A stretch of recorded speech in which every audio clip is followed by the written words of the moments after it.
नमस्कार मेरे प्यारे दोस्तों, स्वागत है आपका करंट अफेयर मैराथन की हमारी इस सीरीज़ में। इससे पहले हमने पर्यावरण तथा अंतर्राष्ट्रीय जो भी संगठन हैं उनको कवर किया था। आज के इस वीडियो में हम भारतीय राज्य व्यवस्था को कवर करेंगे। भारतीय राज्य व्यवस्था में वैसे बहुत सारे टॉपिक हैं जो आपके एग्ज़ाम पॉइंट ऑफ व्यू से इम्पॉर्टेंट हैं, एग्ज़ाम के हिसाब से ज़रूरी है। जिसमें जो सबसे ज़रूरी टॉपिक है वो है आपका नारी वंदन विधेयक, जिसकी बहुत ज़्यादा चर्चा है। इसमें दो चीज़ आप क्लियर रखिए। पहली चीज़ ये कि ये 128वां संविधान संशोधन विधेयक है। 128वां मतलब 128th संविधान संशोधन विधेयक में क्या होता है कि जब भी कोई भी विधेयक आता है, मतलब ऐसे समझिए कई संविधान संशोधन विधेयक आए और वो संसद में पास नहीं हुए, तो ऐसे करके 128 संविधान संशोधन विधेयक आ चुके हैं और 106वां संविधान संशोधन है ये। मतलब समझ लीजिए अभी तक कुल मिला के 128 संविधान संशोधन बिल संसद में आए, जिसमें से 106 ही पास हो पाए, मतलब कि 22 पास नहीं हो पाए। तो आप कंफ्यूज मत होइएगा, इसलिए मैं दोनों को लिख दिया कि 128वां विधेयक है और 106वां संविधान संशोधन है ये फाइनली जो हुआ। अब एक चीज़ और आप ध्यान रखिएगा कि अपने मन में याद करिए, मैं आगे आपको बताऊंगा कि 100वां संविधान संशोधन क्या था, 101वां क्या था। जैसे 101वां जीएसटी था, 102वां क्या था, 103 क्या था, 4 क्या था, 5 क्या था, 106 क्या है, क्योंकि पूछ सकता है। इसमें एक जो कैच है आपको जो समझना है कि इसमें लोकसभा और विधानसभा में 33% महिलाओं के लिए आरक्षण कर दिया गया। लोकसभा के लिए अनुच्छेद 330 ए जोड़ा गया, पहले 330 लोकसभा का था, ए जोड़ दिए, और 332 से विधानसभा के लिए जोड़े गए। राज्यसभा के लिए नहीं है। आपसे पूछ सकता है कि सभी में वो है आरक्षण है, तो ये राज्यसभा में नहीं है, केवल लोकसभा और विधानसभा में। दूसरी चीज़ जो आपको समझना है कि ये 15 साल के लिए है। आपको पता है जो हमारे अनुसूचित जाति और जनजाति का भी आरक्षण है वो केवल 10 साल के लिए, हर 10-10 साल में बढ़ाते हैं, तो ये भी 15 साल के लिए फिर बढ़ाएंगे। तीसरी चीज़ कि अभी तुरंत लागू नहीं हुआ, जैसे अभी जो चुनाव होगा ना उसमें लागू नहीं होगा, अगले चुनाव में लागू होगा। ये डेट कई प्रकार से घुमा के पूछ सकती है, इसलिए जो टोटल डेट है वो मैं आपको बता दिया हूँ कि लोकसभा में ये विधेयक आया था 19 सितंबर को, लोकसभा में पास हुआ 20 सितंबर, फिर 20 सितंबर को ही राज्यसभा में गया, मतलब राज्यसभा में आया 20 सितंबर, राज्यसभा में पास हुआ 21 सितंबर, और राष्ट्रपति जो हैं उनका एसेंट जो है, राष्ट्रपति की जो सहमति है वो मिली है 28 सितंबर को। तो ये आपको ध्यान रहना चाहिए, पता रहना चाहिए।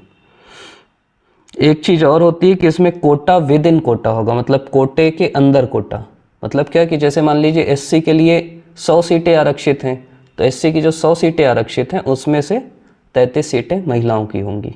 बताइए कमेंट सेक्शन में कि भारत देश में एससी के लिए टोटल कितनी सीट आरक्षित हैं लोकसभा में, और एसटी के लिए कितनी? 47-84 है क्या? चेक करिए पहले आप। मैं बताया जैसे 15 साल के लिए है। टोटल आपसे पीएससी में फैक्चुअल भी पूछ सकता है कि कितनी सीट आरक्षित हैं ये बताओ भाई, तो 181 सीट आरक्षित होंगी, मतलब 543 टोटल हैं, उनका आप 33% निकालोगे तो 181 है। राज्यसभा में ये पास, मतलब राज्यसभा में ये लागू नहीं है। राज्यसभा पास तो की है लेकिन लागू नहीं हुआ है। जब लोकसभा में आया था ना तो टोटल 456 लोग वोट डाले, जिसमें से 454 इसके पक्ष में डाले, 2 लोग विपक्ष में डाले। नाम मतलब इम्पॉर्टेंट नहीं है, AIMIM के जो ओवैसी हैं और एक और हैं उसी पार्टी के, वो विपक्ष में डाले। जब ये राज्यसभा में गया तो सभी लोग पक्ष में डाले। तो घुमा के भी पूछ सकता है, इसलिए आपको मैं बता दिया। अगला सवाल जो अभी इम्पॉर्टेंट है, आप सुने होंगे कि आम आदमी पार्टी को राष्ट्रीय पार्टी का दर्जा मिल गया है। तो सवाल ये आ सकता है पॉलिटी में आपके कि किस आधार पे किसी भी पार्टी को राष्ट्रीय पार्टी का दर्जा मिलता है। तो देखिए नेशनल स्टेटस के लिए जो 3 आधार हैं ये मैं आपके सामने रख दिया हूँ। ये ना अथवा में, अथवा मतलब या तो पहला, या तो दूसरा, और या तो तीसरा। पहला क्राइटेरिया क्या है कि जो वोट्स हैं लोकसभा में, तो किसी भी दल जिसको at least 6% of votes polled in 4 और मोर स्टेट इन लोकसभा, मतलब समझ रहे कि जितने भी वोट पोल्ड किए गए उसमें 6% से ज़्यादा वोट जो 4 या उससे अधिक राज्य में, राष्ट्रीय पार्टी का मतलब क्या होता है? 4 या अधिक राज्य का मतलब मैं आपको समझा रहा हूँ कि जैसे मान लीजिए कोई एक पार्टी है, एक ही राज्य में बहुत ज़्यादा फेमस है, तो उसको राष्ट्रीय पार्टी नहीं बोलेंगे ना हम। हर राज्य में रहे, मतलब कम से कम 4 या उससे ज़्यादा राज्यों में रहे, और उन राज्यों में 6% वोट, अगर 100 लोग वोट डालते हैं चारों राज्यों में मिला के, तो उसमें से 6 लोग इसको, मतलब 6 से ज़्यादा लोग इस पार्टी को वोट डालें लोकसभा में या विधानसभा के इलेक्शन में। और दूसरी चीज़, ऐसा भी हो सकता है ना कि 6% लोग डाले और सीटें ही नहीं जीती, तो 6% लोग वोट डाले कम से कम और 4 सीट जीते वो लोकसभा में। ये पहला क्राइटेरिया है। दूसरा, ये वोट शेयर का हो गया। दूसरा सीट है कि वो जो पार्टी है at least 2% of total seat of Lok Sabha seats, मतलब लोकसभा में अगर 100 सीटें हैं तो उसमें कम से कम 2 सीटें उस पार्टी को मिले। 500 हैं तो 10 सीटें मिलें, 543 हैं तो 11 सीटें मिलें। और दूसरी चीज़ वही मैं बोला ना, ये आप समझ के रखिएगा, इसको आप हम लोग 2-3 क्राइटेरिया बोलते हैं याद रखने के हिसाब से। 2-3 मतलब 2% वोट हो और 3 राज्यों में हो, समझ रहे हैं? 2% वोट कम से कम 3 राज्यों में। और तीसरा क्या है कि कम से कम 4 राज्यों में उसको राज्यीय दल का दर्जा हो, मतलब 2 प्रकार का दर्जा देता है चुनाव आयोग, राष्ट्रीय दल का और राज्यीय दल का। तो कम से कम 3 राज्यों में, कम से कम 4 राज्यों में उसको राज्यीय दल का दर्जा हो। मतलब ध्यान से फिर अगर समझोगे, पहला क्राइटेरिया ये है कि उसको कम से कम 6% वोट मिले लोकसभा या विधानसभा इलेक्शन में 4 राज्यों में, कम से कम 4 राज्यों में 6% वोट 4 राज्यों में और 4 लोकसभा सीट, पहला क्राइटेरिया। दूसरा क्राइटेरिया, टोटल सीट का 2% मिले और उसके टोटल जो सीट है उसका 2% मिले और वो कम से कम 3 राज्यों से मिले। मतलब समझ रहे, एक ही राज्य से 2% मिल गई तो नहीं मिलेगा, 3 राज्यों से। और तीसरा है कि कम से कम 4 राज्यों में वो स्टेट पार्टी हो। अब स्टेट पार्टी का क्या क्राइटेरिया है, तो ये भी आपका इतना सारा क्राइटेरिया है, ये आप देख लीजिएगा। मतलब स्टेट पार्टी का उतना इम्पॉर्टेंट नहीं है, इसमें भी है कि party must get at least 6% of votes and win at least 2 seats, मतलब 6% वोट मिले या 2 सीट हो, या एक मतलब 2 सीट हो विधानसभा में, या कम से कम 1 सीट हो लोकसभा में और 6% वोट मिले, या 3% वोट मिले और 3 एमएलए हों। मतलब देखिए कई ठो क्राइटेरिया है, वो आप देख लीजिएगा। या एक है कि हर 25 सदस्य में 1 सीट मिले। तो ये राष्ट्रीय का ज़्यादा इम्पॉर्टेंट है, स्टेट का आपको देखना है, पीडीएफ में टेलीग्राम चैनल में डाल दूंगा, आप देख लीजिएगा, याद रख सकते हैं रख लीजिएगा। अब राष्ट्रीय पार्टी बनने के पीछे हर दल क्यों लगा रहता है, इसका कारण ये है कि आपको एक ना कॉमन पार्टी सिंबल मिलता है। मतलब ऐसा नहीं कि छत्तीसगढ़ में जाओगे तो अलग निशान, यहाँ अलग निशान, हर राज्य में एक ही निशान मिलेगा। दूसरा, इलेक्शन के टाइम में ना जो पब्लिक ब्रॉडकास्टर हैं जैसे दूरदर्शन, विविध भारती, इनमें आपको फ्री एयर टाइम मिलता है, मतलब आके आप अपनी बात रख सकते हो और आपको अपना पार्टी ऑफिस बनाने के लिए जगह मिलती है दिल्ली में। ये सब फायदे हैं। अगला है कि वर्तमान में कितनी, बताइए कितनी राष्ट्रीय पार्टी हैं। तो वर्तमान में 6 राष्ट्रीय पार्टियां हैं जिनको राष्ट्रीय पार्टी का दर्जा है। कौन कौन सी हैं? 2-3 तो आप जानते ही हो, एक भाजपा है, कांग्रेस है, आम आदमी पार्टी को अभी अभी मिला है, सीपीआईएम को पहले से मिला था, बीएसपी है। बीएसपी को क्यों मिलता है पता है आपको? यूपी में तो जीतती ही है वो, छत्तीसगढ़ में भी चुनाव लड़ती है, एमपी में भी लड़ती है, झारखंड में भी लड़ती, तो हर जगह लड़ती है। तो वो जो क्राइटेरिया है ना कि 4 या ज़्यादा राज्यों में, वो हो जाता है। और एक है नेशनल पीपल्स पार्टी, कोरनाड संगमा की पार्टी है। अगला जो एक खूब हाईलाइटेड मुद्दा था देश में, वो था एक देश एक चुनाव। मतलब हमारा जो, आपको पता है कि जो पहला चुनाव हुआ था ना भारत देश में, वो एक देश एक चुनाव ही था। इसका मतलब होता है कि लोकसभा और विधानसभा का चुनाव एक साथ होना। इसके पीछे तर्क ये है कि डबल खर्चा लगता है ना, कि एक बार लोकसभा के लिए पूरी पुलिस आएगी, सब कुछ होगा, फिर विधानसभा के लिए सेम चीज़ होगी। दूसरी दिक्कत ये है कि पूरे मतलब 5 साल चुनावी मोड में लोग चलते हैं, कहीं ना कहीं चुनाव होता ही रहता है, तो विकास कार्य नहीं हो पाता। तो इसीलिए कहा गया कि एक देश एक चुनाव होना चाहिए। कानून मंत्रालय ने एक समिति बनाई जिसके अध्यक्ष पूर्व राष्ट्रपति जो हमारे रामनाथ कोविंद थे। इसमें कई सदस्य थे, अब ये नाम शायद ही है, लेकिन फिर भी मैं आपके जानकारी के लिए सामने रख दिया हूँ, अगर पूछ लिया तो। एक तो रामनाथ कोविंद थे, एक हमारे वर्तमान गृह मंत्री अमित शाह हैं, अधीर चौधरी जो कांग्रेस के नेता, गुलाम नबी आज़ाद जो राज्यसभा के पूर्व एमपी, सुभाष कश्यप जिनकी किताबें हम लोग पढ़ते हैं, हमारा संविधान, ये सेक्रेटरी जनरल थे लोकसभा के, हरीश साल्वे एडवोकेट हैं, संजय कोठारी और एन.के. सिंह। एन.के. सिंह का नाम इसलिए आप याद रखिएगा कि ये ना जो 15वां वित्तीय आयोग था उसके अध्यक्ष थे, तो ये भी कभी ना कभी पूछ सकता है। ये सवाल मैं आपसे पूछा था, कितने लोग को याद हुआ पता नहीं, लेकिन जो 100वां संविधान संशोधन जिसके बारे में पूछ भी चुका है वो हुआ था बांग्लादेश के साथ। मतलब बांग्लादेश के साथ हम बॉर्डर एक्सचेंज किए थे, कुछ एरिया हमारा ले लो और कुछ उनका हम ले लिए थे, तो लाइन जो है सीधी हो गई थी। पहले ऐसी थी, हमारा उनके अंदर, उनका हमारे अंदर। 101 से जीएसटी आया, 102 से national commission on backward classes आया, पिछड़े वर्ग के लिए राष्ट्रीय आयोग। 103 से 10% ईडब्ल्यूएस को आरक्षण मिला। 104 संविधान संशोधन जो हुआ उसमें ना एससी एसटी के लिए रिजर्वेशन एक्सटेंड किया गया। मैं आपको बताया ना, जैसे महिला का 15 साल के लिए, वैसे एससी एसटी का 10 साल के लिए, हर 10 साल में बढ़ाते हैं। 105 में क्या है कि एक निर्णय आया था सुप्रीम कोर्ट का, जिससे ना स्टेट गवर्नमेंट का पावर छीन लिया गया था कि ओबीसी कौन होगा बताने के लिए। तो फिर 105वें संविधान संशोधन से ये कहा गया कि जो स्टेट गवर्नमेंट है, गुस्सा आ गई कि यार हम नहीं बताएंगे तुम बताओगे, तो स्टेट गवर्नमेंट को पावर दिया गया कि हाँ ओबीसी कौन है आप बताओगे। और 106 भी हम लोग पढ़े, 33% reservation to the women. Jammu Kashmir के लिए 2 विधेयक आए हैं अभी पार्लियामेंट में। पहला है जम्मू कश्मीर आरक्षण संशोधन विधेयक 2023। इसमें क्या है कि एससी एसटी और अन्य जो भी पिछड़ा वर्ग या बाकी लोग हैं उनको नौकरी और व्यावसायिक संस्थान जो हैं उसमें एडमिशन में आरक्षण मिलेगा, ये सीधा सीधा है। दूसरा क्या है कि जम्मू कश्मीर पुनर्गठन विधेयक आया, ये जो दूसरा हम लिखे हैं जम्मू कश्मीर पुनर्गठन विधेयक 2023। इसमें क्या है कि कश्मीर प्रवासी, आपको पता होगा ना, टीकेएफ देखे होंगे, द कश्मीर फाइल्स, कि बहुत लोग कश्मीरी पंडित वहाँ से प्रवास कर गए। तो 2 जो उनके सदस्य हैं उनको नामित किया जाएगा, जिसमें से 1 महिला होगी जो यहाँ की विधानसभा होंगी।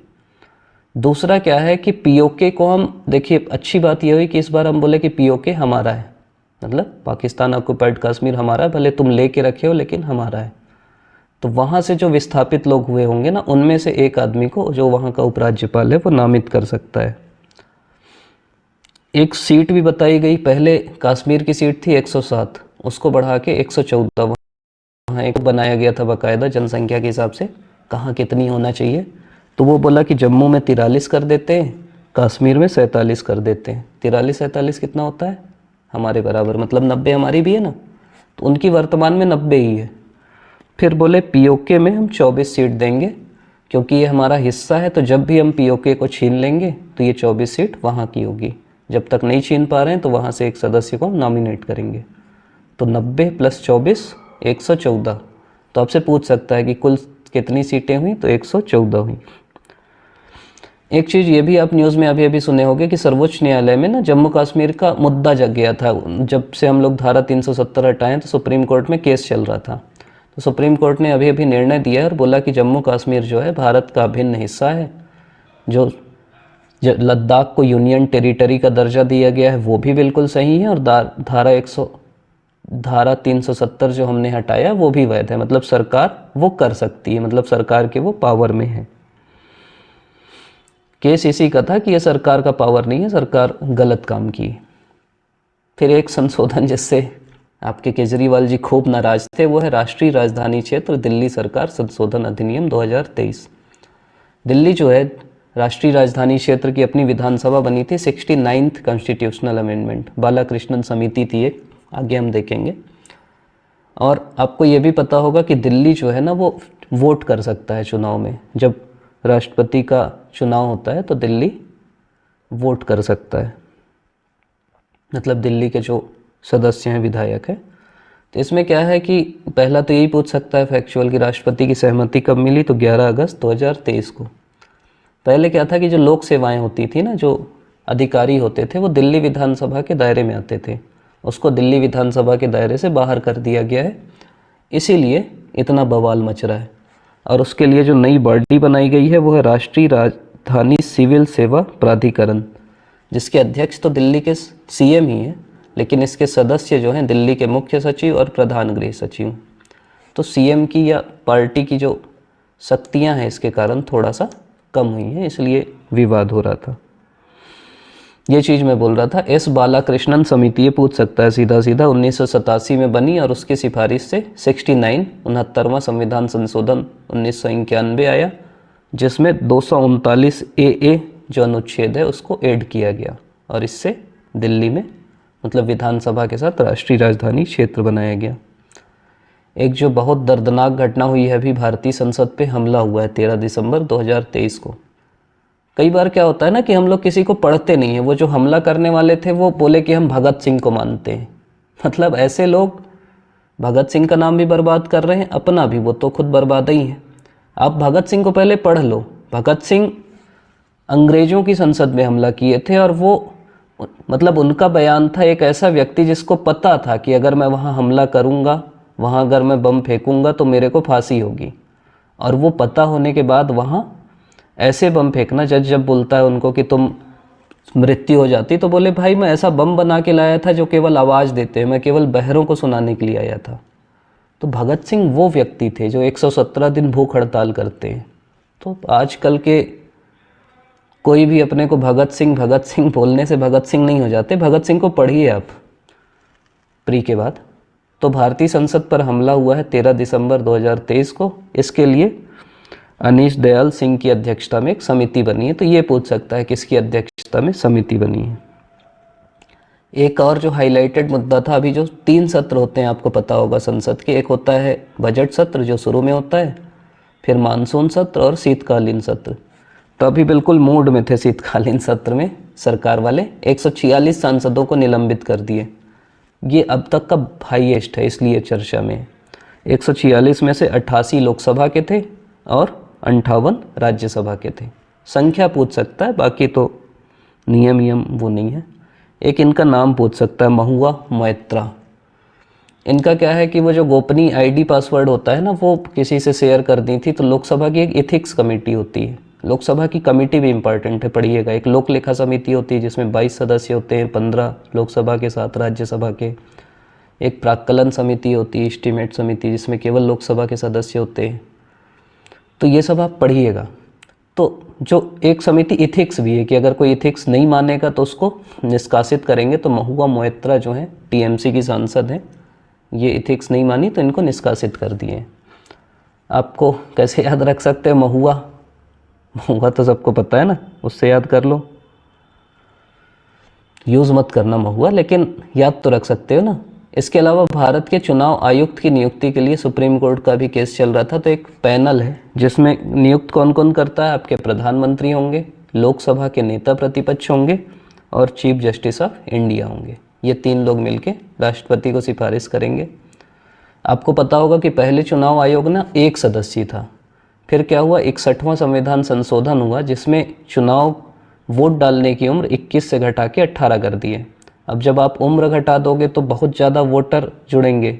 जब ज़्यादा वोटर जुड़ने लगे तो हुआ कि एक आदमी कैसे कर पाएगा, तो 3 सदस्यीय चुनाव आयोग कर दिया गया 1990 के आसपास। 90 के दशक में सब होता है। फिर जब वो काम हो गया तो फिर 1 कर दिए। जो 1 किए तो उस समय TN सेशन थे, खूब खतरनाक चुनाव आयुक्त थे वो। मतलब वो ऐसे थे कि उन्हीं के कारण चुनाव आयुक्त के पद की, व्यक्ति से पद की गरिमा जो होती है ना, वो हुई। तो फिर जो भी सरकार को लगा हो फिर 3 सदस्यीय कर दिए। तो अभी की स्थिति में 3 सदस्यीय चुनाव आयुक्त। तो जो मुख्य चुनाव आयुक्त हैं उनका नाम है राजीव कुमार, और बाकी जो 2 चुनाव आयुक्त हैं उनका नाम है, एक का अरुण गोयल और एक का अनूप चंद्र पांडे।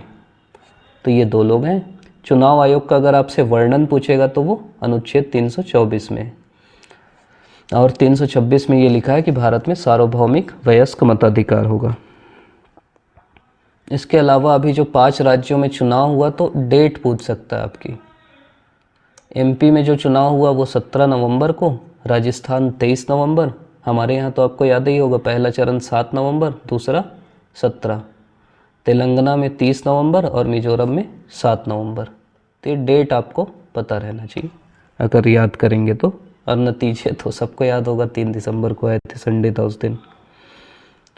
इसके अलावा जो आपका विधानसभा चुनाव है 2023, इसमें ना एक सीट पूछ सकता है, कहाँ कितनी सीटें हैं। तो एमपी में सीट हैं 230, 230, मतलब क्रम में आप जमाओगे तो सबसे कम है मिज़ोरम में 40। वहाँ के मुख्यमंत्री जो बने उनका नाम आपको पता रहना चाहिए, क्योंकि वो लाल डू होमा, लाल से याद रख लो, लाल थे। एक भजन लाल राजस्थान के बने, और ये लाल डू होमा। इनकी पार्टी का नाम है जोरोम पीपल्स मूवमेंट, ZPM। छत्तीसगढ़ में 90 सीट है, हमारे तो श्री विष्णुदेव साय है। उसके बाद तेलंगाना में 119 सीट है, कांग्रेस पार्टी जीती और उनके CM बने श्री रेवंत रेड्डी। राजस्थान अच्छा है, बिल्कुल 200 एग्जैक्ट, वहाँ श्री भजनलाल शर्मा बने बीजेपी से। और MP में 230 सीट है, वहाँ श्री मोहन यादव जी बने। तो ये हमारा आज का वीडियो था। इसको हम लोग थोड़ा सा और वो कर देंगे, मतलब देखिए पॉलिटी क्या है ना, मैं इसलिए जल्दी जल्दी पढ़ाया कि मेरा सब्जेक्ट है, और अपना सब्जेक्ट जब पढ़ाओ ना तो एक अंदर से आ जाता है। मैं चुनाव आयोग ही 10-15 मिनट पढ़ाने लगूंगा, इसलिए मैं जल्दी किया कि भाई पहले करेंट के हिसाब से जो आपका, क्योंकि समय कम है आपके पास, तो जो आपके लिए ज़रूरी है वो मैं बता दिया आपको कि ये मेन इम्पॉर्टेंट टॉपिक हैं। आगे अगर समय रहेगा तो मैं एक एक को एक्सप्लेन करूंगा। जैसे संविधान संशोधन आया तो मेरा तरीका ये है कि अब मैं फिर बताऊं कि संविधान संशोधन के लिए दोनों सदन में अलग अलग बहुमत चाहिए, 2/3 बहुमत चाहिए, और इसमें ज्वाइंट सेशन नहीं होता। तो वैसा अगर बताने लगेंगे तो समय ज़्यादा लग जाएगा, इसलिए उसको थोड़ा सा हम लोग शॉर्टकट में किए हैं। आगे पहले पूरा करंट कवर कर लेते हैं, अगर समय रहेगा, आप लोग का मन रहेगा, तो फिर इसको थोड़ा सा डिटेल में करेंगे। बाकी आप लोगों ने अभी तक वीडियो देखा, और बाकी वीडियो में भी जो आप लोगों का प्यार मिल रहा है, मतलब ये सब देख के ना बनाने का मन करता है कि यार बच्चे इतना देख रहे हैं, पसंद कर रहे हैं, तो चलो बनाते हैं। तो वही है। आप लोग का बहुत बहुत धन्यवाद। लाइक करिएगा, शेयर करिएगा, सब्सक्राइब करिएगा। धन्यवाद।